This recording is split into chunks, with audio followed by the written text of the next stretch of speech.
Hello दोस्तों, नमस्कार। Study on YouTube channel पर आप सबका स्वागत है। मैं हूं आर डी प्रजापत और मैं लेकर आया हूं आज 17 मई 2020 के करंट अफेयर्स का वीडियो।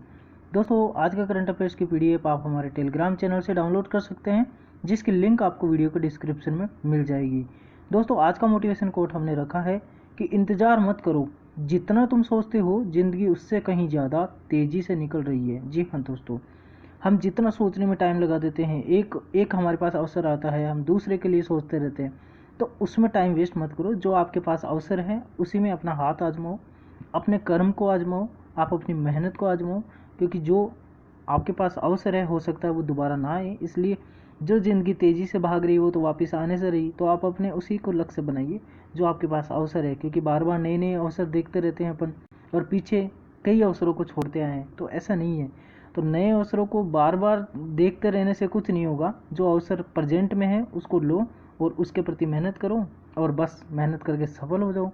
ठीक है दोस्तों, इसी मोटिवेशन कोट के साथ में आज के करंट अफेयर्स को शुरू करते हैं। आज का पहला इंपॉर्टेंट क्वेश्चन है दोस्तों कि हाल ही में विश्व बैंक ने भारत को $1 बिलियन का सामाजिक सुरक्षा पैकेज देने की घोषणा की है।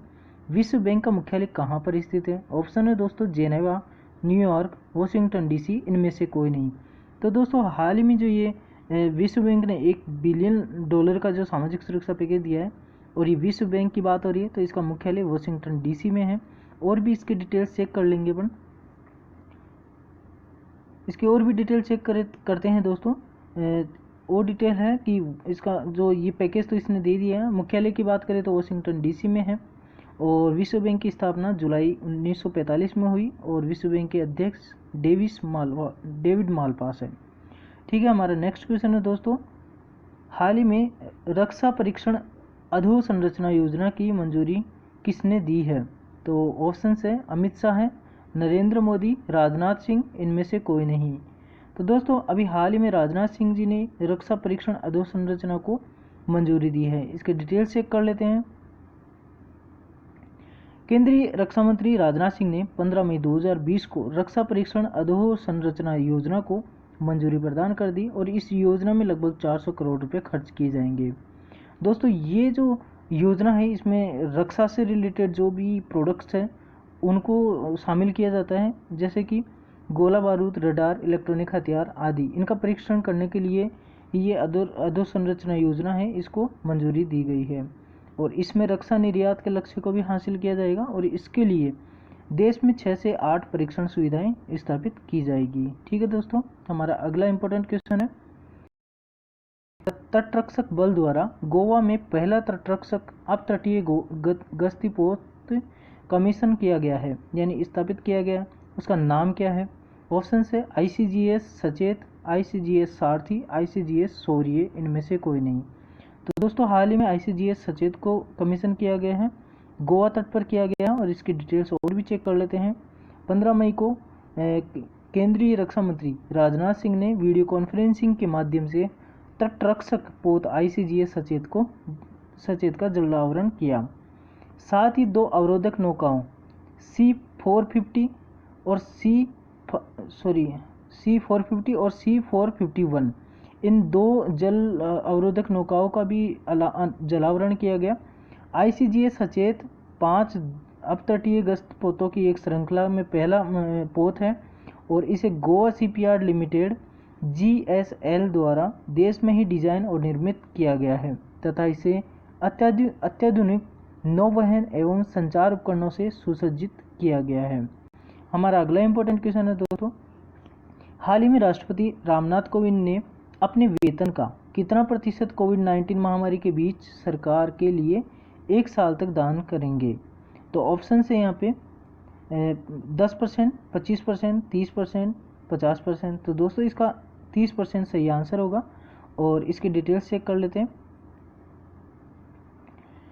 तो राष्ट्रपति रामनाथ कोविंद ने घोषणा की है कि वे अपने वेतन का 30% कोविड-19 महामारी के लिए भारत सरकार को 1 साल तक दान करेंगे और राष्ट्रपति ने और भी अन्य खर्चों में कटौती करने के लिए योजना बनाई है, जैसे कि घरेलू दौरे, कार्यक्रम, जो और भी कार्यक्रम होते हैं वो, और राष्ट्रपति से संबंधित जो भी, यहाँ पे उपराष्ट्रपति दिया है गलत है, राष्ट्रपति से संबंधित जो भी कार्यक्रम या मेनू या व्यवस्थाएं, सजावट आदि जो भी होते हैं उन सब में कटौती की जाएगी।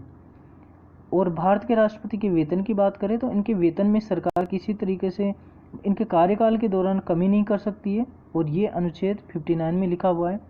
वर्तमान में वेतन बात करें तो 5 लाख रुपये प्रति माह भारतीय राष्ट्रपति का होता है। 2018 से पहले 1.5 लाख रुपये प्रति माह था ये वेतन। ठीक है दोस्तों, हमारा अगला इंपॉर्टेंट क्वेश्चन है, कोविड-19 मरीजों की जांच के लिए हाल ही में किसके द्वारा परीक्षण मशीन कोबास 6800 को राष्ट्र को समर्पित किया गया? ऑप्शन से डॉक्टर हर्षवर्धन, निर्मला सीतारमण, नरेंद्र मोदी, इनमें से कोई नहीं। तो इसका सही आंसर है डॉक्टर हर्षवर्धन। ठीक है दोस्तों, इसके डिटेल्स चेक कर लेते हैं। भारत के राष्ट्रीय रोग नियंत्रण केंद्र में स्थापित कोबास 68 नामक मशीन कोविड-19 मरीजों की जांच के काम आएगी, और कोबास 68 रोबोटिक क्षमता वाली एक मशीन है जो स्वास्थ्य कर्मियों के संक्रमित होने की आशंका को कम कर देगी। ठीक है, हमारा अगला क्वेश्चन है दोस्तों, स्टेट में आदिवासी युवाओं के लिए गोल कार्यक्रम की शुरुआत किसके द्वारा की गई? ऑप्शन है राजेंद्र सिंह तोमर, निर्मला सीतारमण और अर्जुन मुंडा, इनमें से कोई नहीं। तो दोस्तों इसका सही आंसर है अर्जुन मुंडा, और इसकी डिटेल्स चेक कर लेते हैं। केंद्रीय जनजातीय मामलों के मंत्री हैं अर्जुन मुंडा, और इन्होंने गोल कार्यक्रम की शुरुआत की है। गोल कार्यक्रम का जो मतलब है वो ये है, गोइंग ऑनलाइन एज लीडर्स, यानी कि जो आदिवासी क्षेत्रों में जो युवा हैं उन युवाओं को शिक्षित करने के लिए ऑनलाइन प्लेटफॉर्म पे लाने के लिए ये योजना शुरू की गई है। ये कार्यक्रम कृषि, हस्तशिल्प, वस्त्र, कला, संस्कृति, पोषण आदि जैसे क्षेत्रों पर जीवन कौशल, डिजिटल साक्षरता, नेतृत्व और उद्यमिता पर केंद्रित होगा। इच्छुक उम्मीदवारों के लिए ऑनलाइन पोर्टल भी खोला गया है, goal.tribal.gov.in, और ये एक मेंटरशिप प्रोग्राम है जो फेसबुक की साझेदारी के साथ में शुरू किया गया, और ये आदिवासी युवाओं और महिलाओं की छुपी हुई प्रतिभा को बाहर लाने का एक उत्प्रेरक के रूप में कार्य करेगा और उनमें क्षमता पैदा करेगा।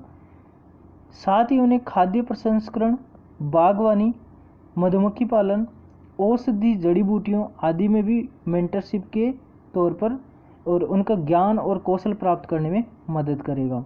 ठीक है दोस्तों, चलते हैं हमारे नेक्स्ट इंपॉर्टेंट क्वेश्चन की ओर। दोस्तों अगला क्वेश्चन है जो कथन वाइज है। पहला कथन है इसमें कि एशियन इंफ्रास्ट्रक्चर इन्वेस्टमेंट बैंक यानी कि AIIB ने हाल ही में भारत के राज्य पश्चिम बंगाल के लिए $145 मिलियन ऋण की मंजूरी दी है। दोबारा पढ़ लेते हैं। एशियन इंफ्रास्ट्रक्चर इन्वेस्टमेंट बैंक यानी AIIB ने हाल ही में भारत के राज्य पश्चिम बंगाल के लिए $145 मिलियन ऋण की मंजूरी दी है। कथन बी है, यह ऋण पश्चिम बंगाल में सिंचाई सुविधाओं और बाढ़ प्रबंधन को बेहतर बनाने के लिए किया जा रहा है। ऑप्शन ए सही है, ऑप्शन बी सही, ऑप्शन ए और बी दोनों गलत हैं और दोनों कथन सही है। तो इसमें दोनों कथन सही वाला ऑप्शन सही है दोस्तों, और इसकी डिटेल्स चेक कर लेते हैं एक बार। ये परियोजना बंगाल का शोक कही जाने वाली जो नदी है दामोदर नदी, बस उसी पर केंद्रित है, और इस योजना का लाभ पश्चिम बंगाल के 5 जिलों को मिलेगा जहां पर 2.7 मिलियन से भी अधिक किसान रहते हैं। दामोदर नदी झारखंड और पश्चिम बंगाल में बहती है, और इसके सहायक नदियों में देखें तो हाहारो, बराकर, बोकारो, कोनार, घारी, जमुनिया, खड़िया, गुइया और भीरा आदि नदियां शामिल हैं। ये नदी छोटा नागपुर पठार से होकर के बहती है। छोटा नागपुर पठार 3 राज्यों में विस्तृत है, उड़ीसा, छत्तीसगढ़, पश्चिम बंगाल। ठीक है दोस्तों, हमारा अगला इंपॉर्टेंट क्वेश्चन है, हाल ही में किस देश ने कोविड-19 से लड़ने तथा मित्रता के लिए वेंटिलेटर भारत को दान करने की घोषणा की? ऑप्शन है अमेरिका, रूस, चीन, इनमें से कोई नहीं। तो दोस्तों हाल ही में अमेरिका ने ये घोषणा की है, वो कोविड-19 से लड़ने के लिए भारत को वेंटिलेटर्स दान देंगे, और साथ में ये भी कहा गया है कि महामारी को साथ में मिलकर हम मिटा देंगे, और इसके लिए वैक्सीन पर भी साथ में मिलकर काम करेंगे। ठीक है, हमारा अगला क्वेश्चन है, अंतर्राष्ट्रीय प्रकाश दिवस कब मनाया जाता है? ऑप्शन से 11 मई, 15 मई, 16 मई, इनमें से कोई नहीं। तो इसका सही आंसर है 16 मई को अंतर्राष्ट्रीय प्रकाश दिवस मनाया जाता है। और आपको पता हो तो 11 मई को क्या मनाया जाता है? 11 मई को मनाया जाता है 11 मई को मनाया जाता है नेशनल टेक्नोलॉजी डे। और 15 मई को मनाया जाता है इंटरनेशनल फैमिली डे यानी कि अंतर्राष्ट्रीय परिवार दिवस। और 16 मई को अंतर्राष्ट्रीय प्रकाश दिवस मनाया जाता है। ठीक है, हमारा इसकी डिटेल्स से कर लेते हैं एक बार। भौतिक शास्त्री और वैज्ञानिक है ये थियोडोर मेमन। इन्होंने 1960 में एक लेज़र जो है उसका सफल ऑपरेशन किया था। और बस उन्हीं की वर्षगांठ पर 16 मई को अंतर्राष्ट्रीय प्रकाश दिवस यूनेस्को द्वारा मनाया जाता है। और ये दिवस किस लिए मनाया जाता है? ये दिवस विज्ञान, संस्कृति, कला, शिक्षा और विकास, संचार और ऊर्जा की विविध क्षेत्रों में प्रकाश डालने के लिए या प्रकाश के महत्व को दर्शाने के लिए मनाया जाता है। प्रकाश पर आधारित जो भी प्रौद्योगिकी की इकाइयाँ हैं उनके महत्व को समाज में बताना ही इस दिन का महत्व है। 16 मई 2018 को पहला अंतर्राष्ट्रीय प्रकाश दिवस मनाया गया था। दोस्तों, ये दिन यूनेस्को द्वारा मनाया जाता है। तो इसकी डिटेल्स चेक कर लेते हैं। यूनेस्को की फुल फॉर्म है United Nations Educational, Scientific and Cultural Organization. गठन हुआ 16 नवंबर 1945 को। पेरिस में मुख्यालय है और प्रमुख आंद्रे अजोले है। इसका प्रमुख कार्य क्या होता है? यूनेस्को मुख्यतः शिक्षा, प्राकृतिक विज्ञान, सामाजिक एवं मानव विज्ञान, संस्कृति एवं सूचना पर संचार के जरिए अपनी गतिविधियां संचालित करने वाले कार्यक्रम आयोजित करता है। और वैश्विक स्तर पर जो धरोहर है उनके संरक्षण का भी कार्य करता है। ठीक है दोस्तों, हमारा अगला क्वेश्चन है, हाल ही में किस राज्य सरकार ने बंजर भूमि का इस्तेमाल करने के लिए मातिर स्मृति नामक योजना शुरू की है? ऑप्शन है पश्चिम बंगाल, उत्तर प्रदेश, गुजरात। इनमें से कोई नहीं। तो दोस्तों इसका सही आंसर है पश्चिम बंगाल। और इसकी डिटेल्स चेक कर लेते हैं। बंजर जमीन को बागवानी और मछली पालन में उपयोग करने के लिए पश्चिम बंगाल ने ये योजना चलाई है, जो 6 जिलों में 50,000 एकड़ बंजर भूमि को इस्तेमाल करने के लिए तैयार की जाएगी। और इस योजना से स्थानीय लोगों को बागवानी, मछली पालन से जोड़ने में मदद मिलेगी। पश्चिम बंगाल की बात कर लेते हैं। स्थापना 26 जनवरी 1950 को हुई। नेपाल, भूटान और बांग्लादेश इसकी अंतर्राष्ट्रीय सीमाओं में है। और राजधानी कोलकाता, मुख्यमंत्री ममता बनर्जी, राज्यपाल जगदीप धनखड़ है। ठीक है, हमारा किस राज्य की पुलिस द्वारा थर्मल कोरोना कॉम्बैट गियर नामक उपकरण लॉन्च किया गया? तो Delhi police, UP police, Rajasthan police, इनमें से कोई नहीं। तो दोस्तों ये इसका सही आंसर है दिल्ली पुलिस। हाल ही में दिल्ली पुलिस ने थर्मल कोरोना कॉम्बैट गियर नामक उपकरण लॉन्च किया है। इंडियन रोबोटिक सॉल्यूशंस के सहयोग से दिल्ली पुलिस ने thermal corona combat head gear नामक ये उपकरण लॉन्च किया। और 10 से 15 मीटर की दूरी से बिना संपर्क में आए ही लोगों का तापमान नापा जा सकता है, जिससे पुलिसकर्मियों की सुरक्षा भी हो पाएगी। ठीक है, हमारा अगला इंपॉर्टेंट क्वेश्चन है और ये लास्ट क्वेश्चन है। भारतीय सांस्कृतिक संबंध परिषद यानी ICCR द्वारा कोविड-19 के खिलाफ एकजुट होकर लड़ाई के लिए कौन सा गाना गाया गया है? ऑप्शन है यूनाइटेड वी फाइट, हम हार नहीं मानेंगे, मुस्कुराएगा इंडिया। इनमें से कोई नहीं। जी हाँ दोस्तों, इसका सही आंसर है यूनाइटेड वी फाइट। भारतीय सांस्कृतिक संबंध परिषद ने मिलकर के और बहुत सारे जो कंपोजर है और यहाँ पे म्यूजिशियन और सिंगर्स, इन सब को मिला करके एक गाना गाया, वो है यूनाइटेड वी फाइट। और पूरे संसार को ये संदेश दिया वसुदेव कुटुंबकम का। और हमारे जो विदेश मंत्रालय है उसने जो है पूरे संसार को इसको क्या नॉमिनेट किया है, बताया है कि ये पूरे विश्व के लिए है। और इसी तरह बताया कि ये पूरी विश्व के लिए ताकत है कि हम सब एकजुट हो करके इस कोरोना के खिलाफ लड़ाई लड़ें। ठीक है दोस्तों, तो ये हमारा लास्ट क्वेश्चन था और इसी के साथ हमारा आज का करंट अफेयर्स का सेशन ख़त्म होता है।